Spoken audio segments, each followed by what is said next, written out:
comenzamos con nuestro estudio, ¿le parece? ¿Nos acompañan, por favor? Vamos a orar.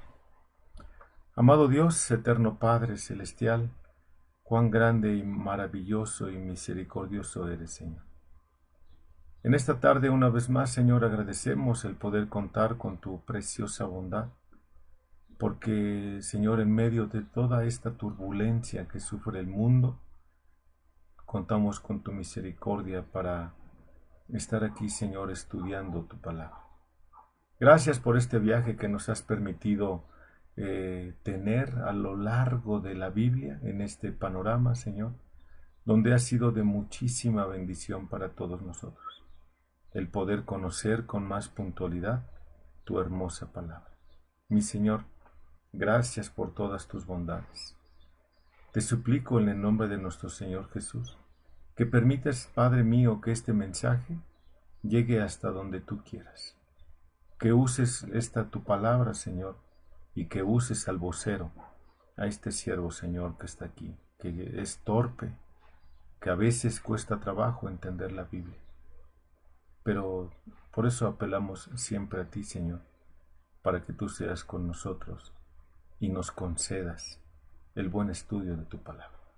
Señor, rogamos para que la tecnología no nos falle, el internet no se vaya y que podamos tener una transmisión lo más fluido posible. En el nombre de Jesús, nuestro Señor, te lo pedimos, amado Padre. Amén. Muy bien, pues amigos, hermanos, familiares que nos siguen, hoy vamos a ver el tercer punto de este nuestro estudio, el tercero de 5. Antier vimos obviamente el primero, ayer vimos el segundo, y hoy con el favor de Dios terminaremos de ver el tercer punto. El tercer punto, los dos puntos anteriores, recuerden, estamos viendo las obras de Cristo. El primer punto que tratamos el día de antier fue poder sobre el alma, las tentaciones en el desierto. Recuerde, estamos en la vida de Jesús, las obras de Jesús. El segundo punto fue poder sobre la enfermedad, sanando al hombre paralizado. Y hoy veremos, si Dios lo concede, hoy veremos poder sobre la naturaleza, calmando el viento y el mar. Así que vamos a entrar de lleno a este viaje por la Biblia a través de las obras de nuestro Señor y Salvador Jesucristo. Vamos al Evangelio de Marcos, por favor. Marcos en el capítulo 4, versículos 35 al 41. Titulado Jesús calma la tempestad. Y recuerde, aunque no es un estudio exhaustivo, es un estudio, ¿cómo dije? Panorámico de la Biblia. O sea, es una ampliación así, es un panorámico, es nada más una vista así rápida, sin detenernos mucho, pero la idea es abarcar en este panorama bíblico. ¿Ok? ¿Ya lo tiene? Marcos capítulo 4, versículos del 35 al 41. Cito la hermosa palabra de nuestro Dios. Ese día, caída ya la tarde, les dijo: pasemos al otro lado. Despidiendo a la multitud, le llevaron con ellos en la barca como estaba, y había otras barcas con él. Pero se levantó una violenta tempestad, y las olas se lanzaban sobre la barca de tal manera que ya se anegaba la barca, y estaba en la popa, durmiendo sobre un cabezal.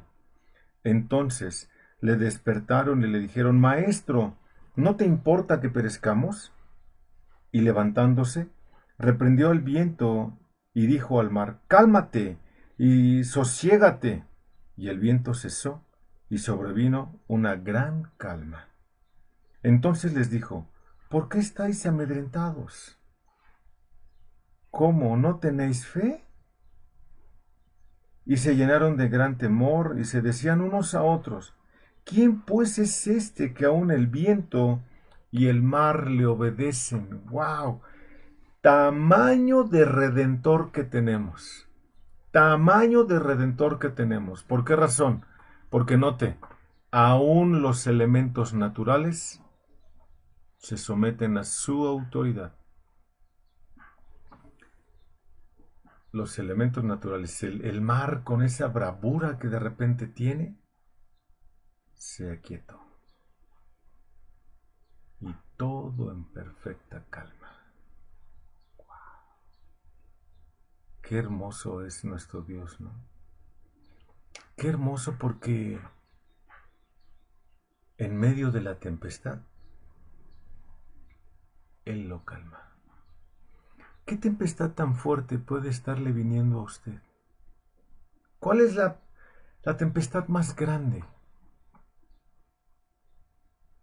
que usted pueda llegar a pensar que Cristo, que Dios el Padre, no pudiera controlar? ¿Cuál? ¿Habría acaso alguna? ¿Habría alguna? Pienso que no. Yo pienso que el Señor Dios Todopoderoso tiene el control absoluto y perfecto de todas las cosas. Eso creo yo. ¿Por qué razón? Fíjese la pregunta que el Señor Jesús les hace a sus discípulos en el versículo 40. Note. Entonces les dijo, ¿por qué estáis amedrentados? O sea, ¿qué es lo que te está causando tanto problema? ¿Qué es? ¿Qué es lo que te tiene así? No sé, a lo mejor pensar lo letal que pueda ser el COVID.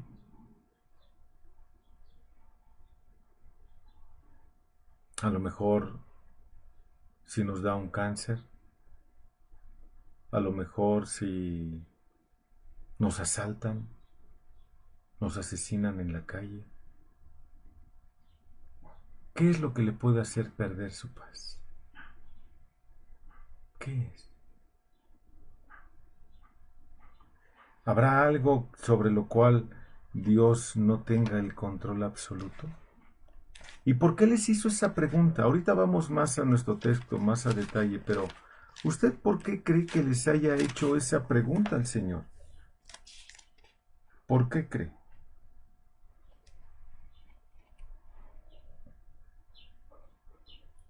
Podría decirse de una forma diferente. En lugar de ¿por qué estáis amedrentados? La pregunta que sigue, note la pregunta segunda que les hace el Señor. ¿Cómo? ¿No tenéis fe? Entonces, ¿qué es lo que nos amedrenta a veces? ¿Qué es lo que nos causa miedo? ¿Las cosas?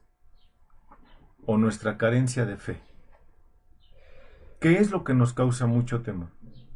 ¿Los eventos? ¿Las circunstancias? ¿O la carencia de fe? ¿Qué cree usted que sea? En lo particular, yo creo que es la carencia de fe. Yo creo que es la carencia de fe. ¿Y si nos quedamos sin comer, por qué no vamos a salir a trabajar? ¿Y si no tenemos que ponernos para ir a la fiesta? Note lo que dice. Vamos a un texto hermoso, muy hermoso el texto. Filipenses en el capítulo 4, versículos del 4 en adelante. Un texto hermoso de verdad. Muy, muy, muy hermoso el texto.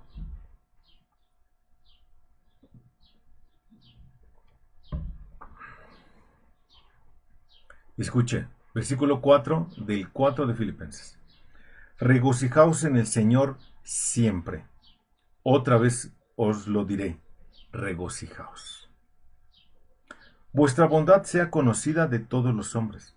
El Señor está cerca. Por nada estéis afanosos.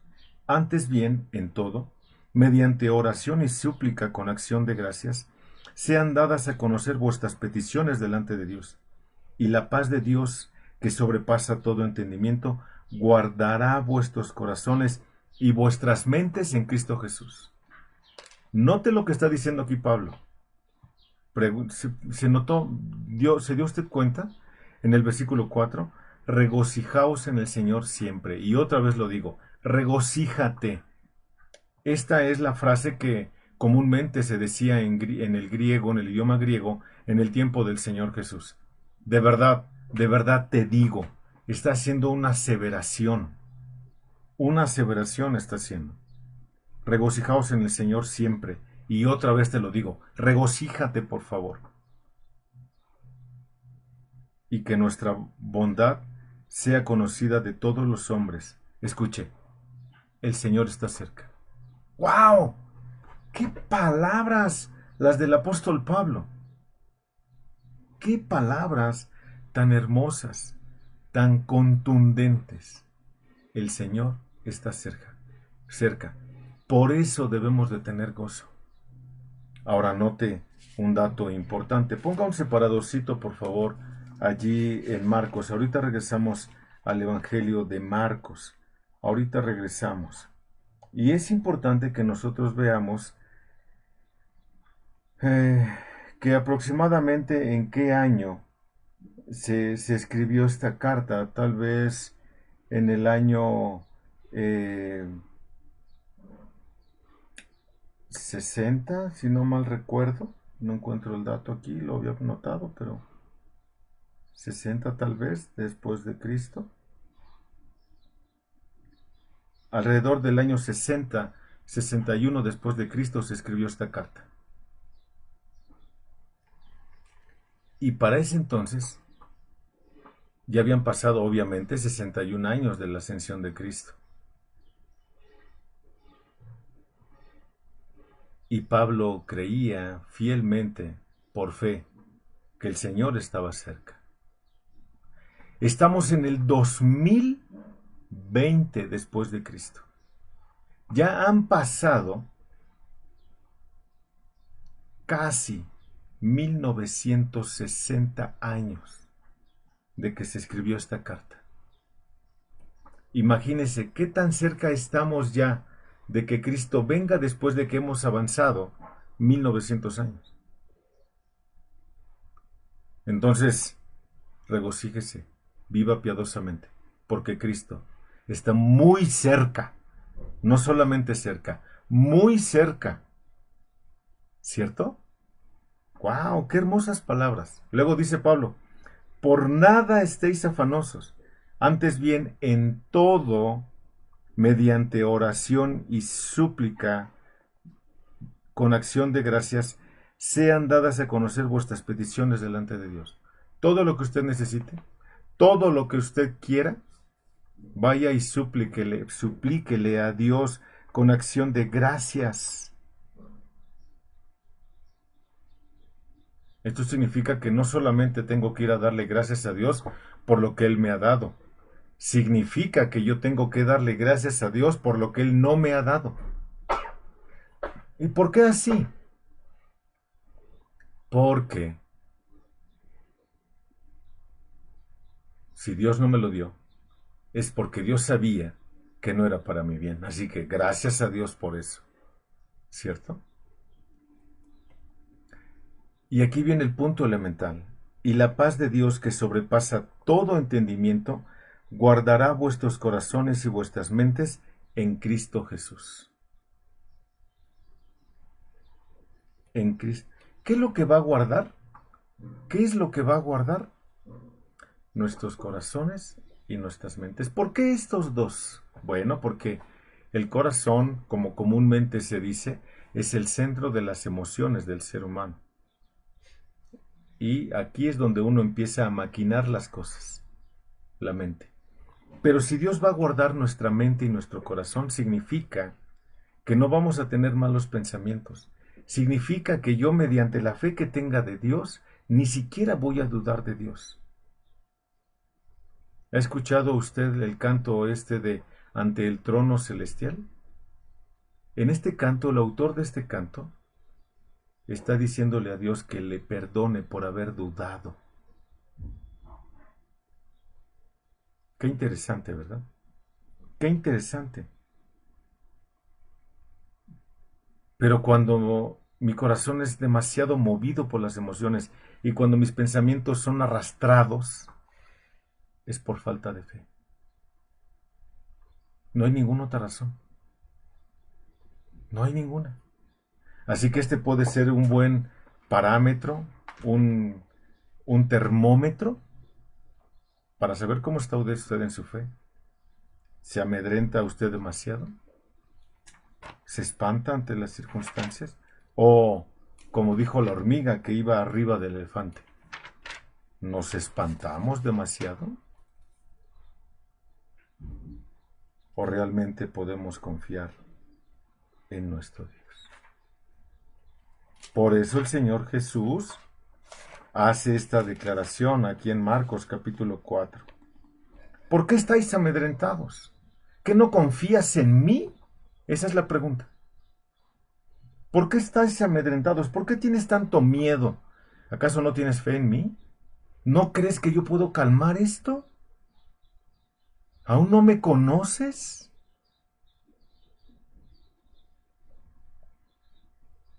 Y la pregunta ya es sumamente directa.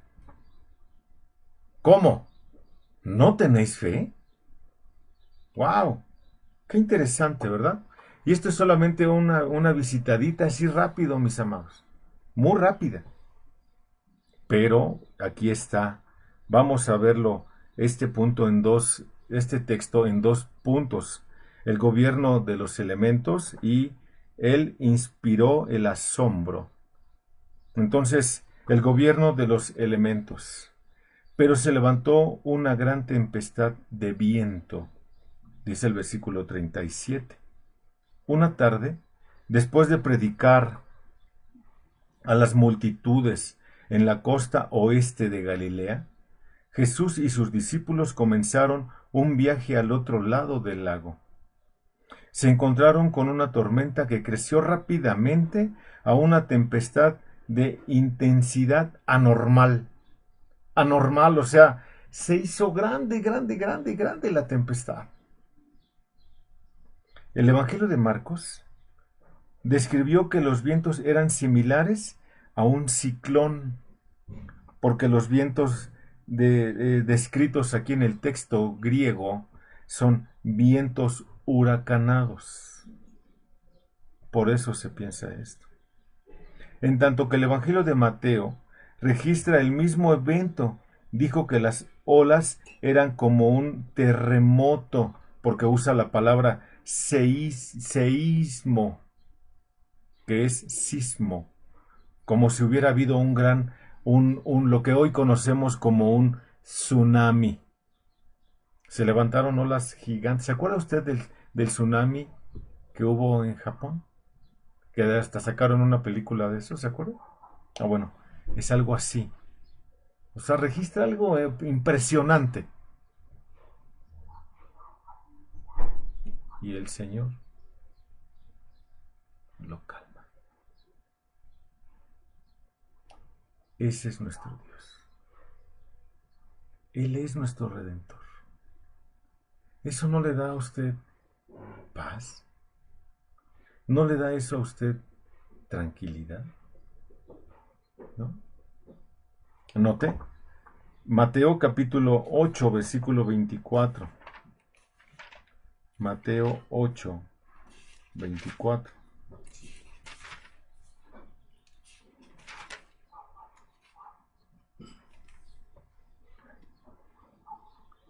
Ya lo tiene, Mateo 8, 24, dice: Cuando entró Jesús en la barca, sus discípulos le siguieron, y de pronto se desató una gran tormenta en el mar, de modo que las olas cubrían la barca, pero Jesús estaba dormido. Qué interesante, ¿verdad? Qué interesante que al Señor no le inquieta eso. No le inquieta. Pero ¿qué tal a nosotros? A nosotros sí nos inquieta, ¿no es cierto? Reprendió entonces al viento y dijo al mar: ¡Calla! ¡Enmudece! Esto lo vemos en el versículo 38. La silenciosa autoridad de Cristo sobre los elementos furiosos contrastó con su sueño exhausto solo por momentos antes. Es una hermosa imagen del balance entre la naturaleza humana y la naturaleza divina de nuestro Señor Jesucristo. Su lado humano estaba tan profundamente dormido que incluso el viento falló en levantarlo. Estaba bien cansado. Se perdió. El viento no lo despertó por sí solo. Su divinidad fue revelada con las simples palabras: calla, enmudece. El viento y las olas al momento se calmaron. ¿Por qué se calmaron? Pues porque obviamente estaba hablando su creador. Nada más por eso. ¡Cállate! Y se cayó. ¿Cierto? Solamente eso fue lo que pasó y ellos obedecieron. ¿Cierto? Y en todo esto dice en el versículo 41: y se llenaron de gran temor, se decían unos a otros: ¿quién pues es este que aún el viento y el mar le obedecen? Obviamente, con este acontecimiento que había acabado de suceder, el Señor Jesús inspiró asombro. Inspiró asombro en sus discípulos. ¿Quién es este? ¿Quién es? ¿A quién tenemos delante de nosotros? Después de calmar el viento y la mar con una reprensión, Jesús entonces calmó los corazones aterrados de sus discípulos con otra reprensión. ¿Cómo? ¿No tenéis fe? El miedo del viento y las olas habían nublado su conciencia de que el Hijo de Dios estaba con ellos. Se les había olvidado quién era Él. Ya habían visto varias cosas que Él hacía y se les olvidó. Por eso rápido pregunta y cuestiona: ¿no tenés fe? ¿Ok? El mandato al mundo, él mandó, perdón, al mundo a existir. Claramente todo el reino de la naturaleza está bajo su completa autoridad. Note lo que dice el Evangelio de Juan en el capítulo 1. Juan capítulo 1, por favor.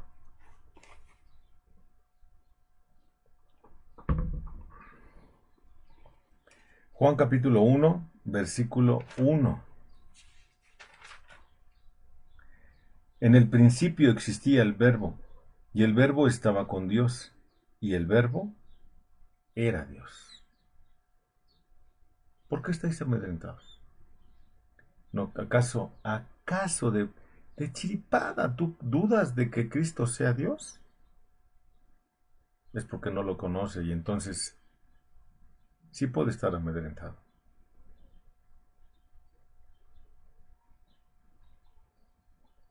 Ahora note lo que dice el versículo 10 del mismo párrafo.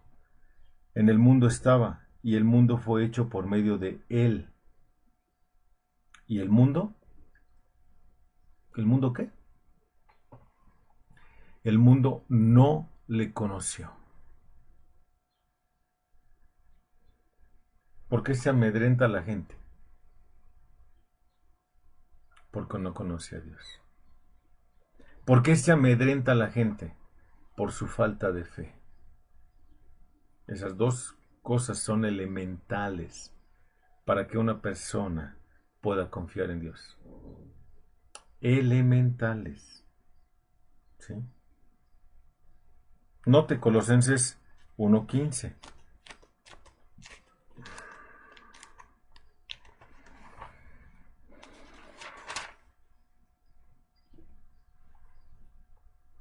¿Qué texto tan enorme vamos a leer? Fíjese usted. Él es la imagen del Dios invisible, el primogénito de toda creación. Él es. ¿Por qué la gente se amedrenta? Porque no lo conoce. ¿Por qué la gente se amedrenta? Porque no tiene fe.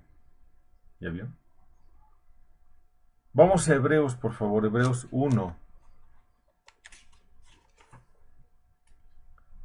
versículos 1 y 2.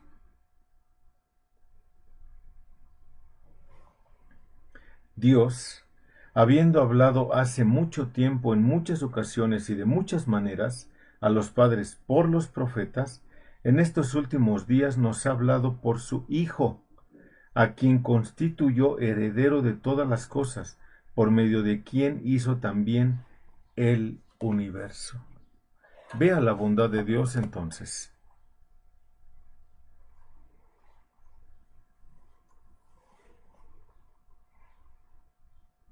Hoy Dios habla en Hijo, en el lenguaje de su Hijo, para que todos vengan a Él.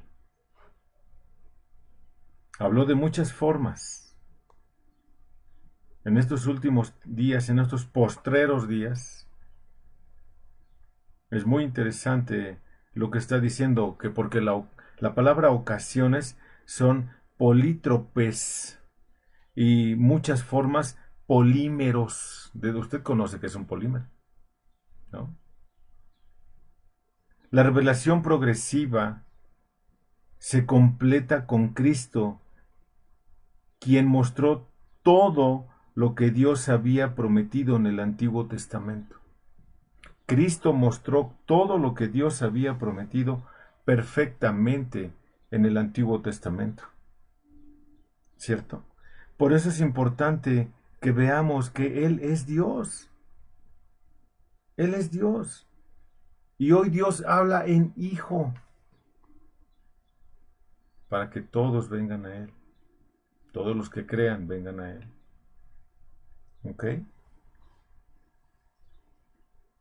Típico de todas las obras milagrosas, la respuesta de sus seguidores a esta poderosa revelación de Cristo fue miedo y adoración.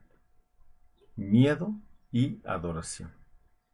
Así que hasta cierto punto es normal que en ocasiones reaccionemos así, pero debe de ser en asombro por el poder de Dios. ¿Cierto? Asombro por el poder de Dios. Y nada más. Ahora, dígame usted, ¿cómo reacciona usted ante una crisis? ¿Cómo reacciona usted ante una prueba violenta? ¿Perdemos los estribos? ¿O hemos aprendido a depender de Dios? ¿Cómo es esto? ¿Cómo es? Regresamos al Evangelio de Marcos, por favor. Pero ahora en el capítulo 5.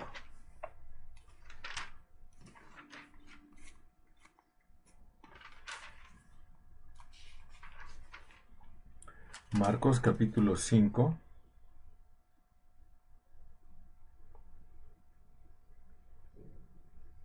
Versículos del 1 al 20. Pero ahorita lo vemos. Nada más quiero que deje ahí, por favor, la cita. Cristo también mostró su poder sobre la naturaleza cuando caminó sobre el agua. ¿Se acuerda? Estamos viendo las obras de Cristo. Bueno, vamos a perder la cita que ya habíamos ido. Pero vamos a Marcos 6, por favor. Ahí tantito más adelante. Marcos capítulo 6, versículo 48.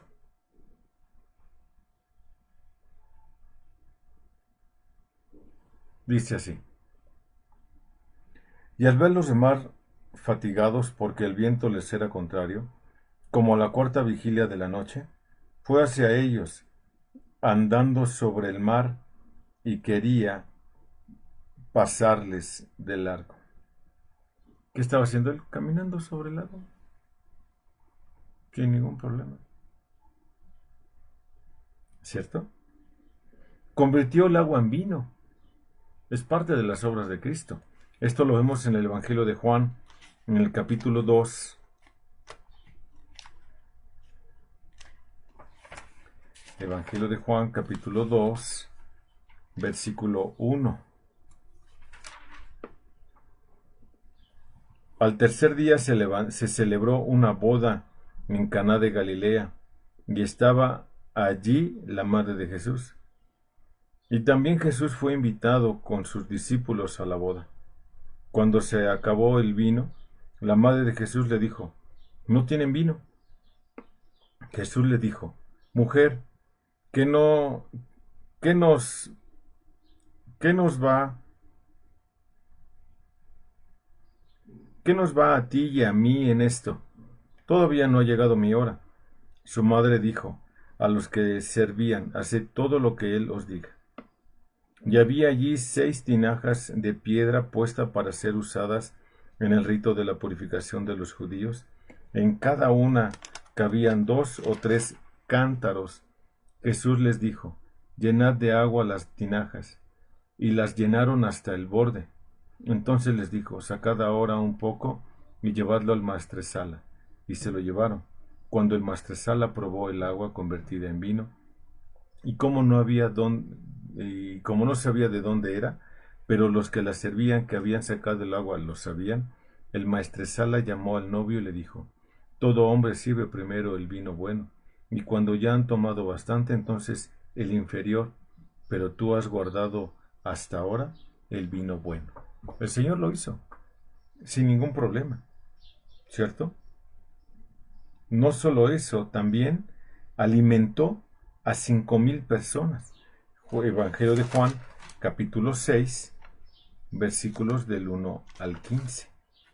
Note, recuerde, estamos en las obras de Cristo, el poder que Él tiene sobre todo. Escuchen.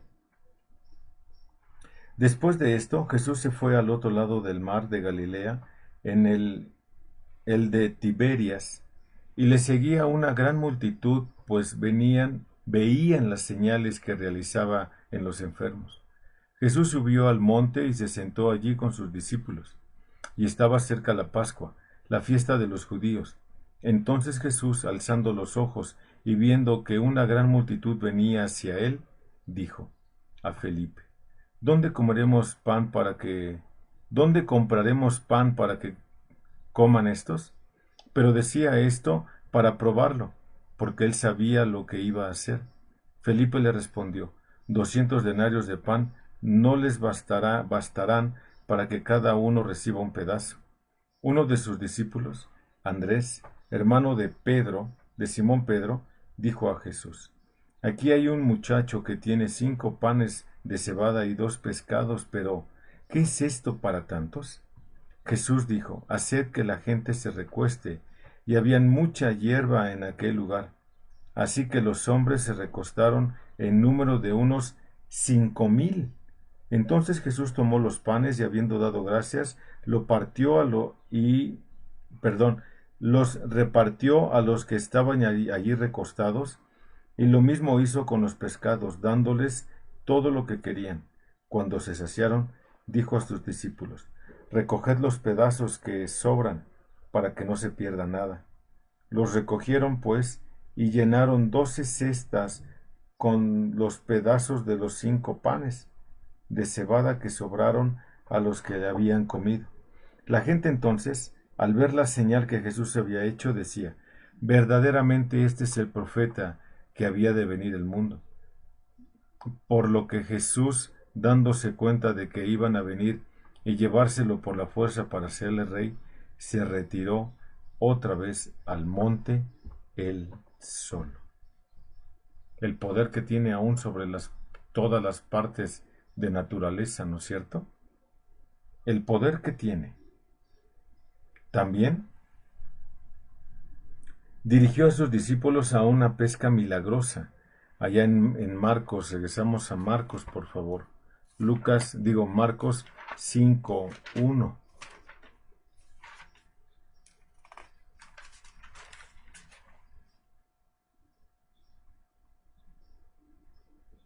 Marcos 5:1.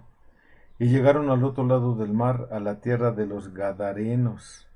Y cuando salió de la barca, enseguida vino a su encuentro de entre los sepulcros un hombre con un espíritu inmundo. Y usted conoce la narración. Fue sanado ¿cierto?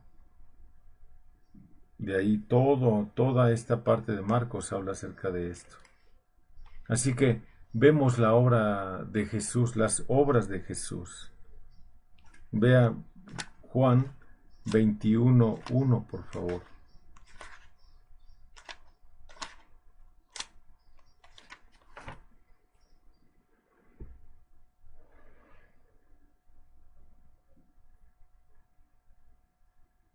¿Ya lo tiene? Note lo que dice. Después de esto, Jesús se manifestó otra vez a sus discípulos junto al mar de Tiberias, y se manifestó de esta manera. Estaban juntos Simón Pedro, Tomás llamado Dídimo, y Natanael de Caná de Galilea, los hijos de Zebedeo y otros dos de sus discípulos. Y está toda la narración de cómo el Señor hace esta obra milagrosa aquí, ¿no? Ahora note, aquí es después de haber ya resucitado. Después de haber ya resucitado. Así que, cuán importante es que nosotros podamos conocer la hermosa palabra de Dios en el texto más original posible. Poder entenderlo. Si usted se ha dado cuenta, lo que hemos estado haciendo es leer y explicar. Leer y explicar. Para que todos podamos tener ese conocimiento claro de Dios, de Cristo, en su palabra, en su hermosa palabra. Tengo obviamente otros 2 puntos que desarrollar, pero no voy a acabar, así que prefiero dejar esta parte aquí. Hoy terminamos temprano para reponer el tiempo de ayer. 15 minutos antes. 15 minutitos antes para poder meditar bien. Y no correr, no me interesa correr. Llevar esto despacio, pero que sea de mucha edificación para todos nosotros. ¿Le parece? Así que vamos a orar, vamos a terminar y mañana con calma desarrollamos el punto número 4. ¿Le parece? Así que vamos a orar, terminamos y sigo saludando a los que llegaron después y pues si Dios lo permite nos vemos mañana. Déjeme orar, por favor.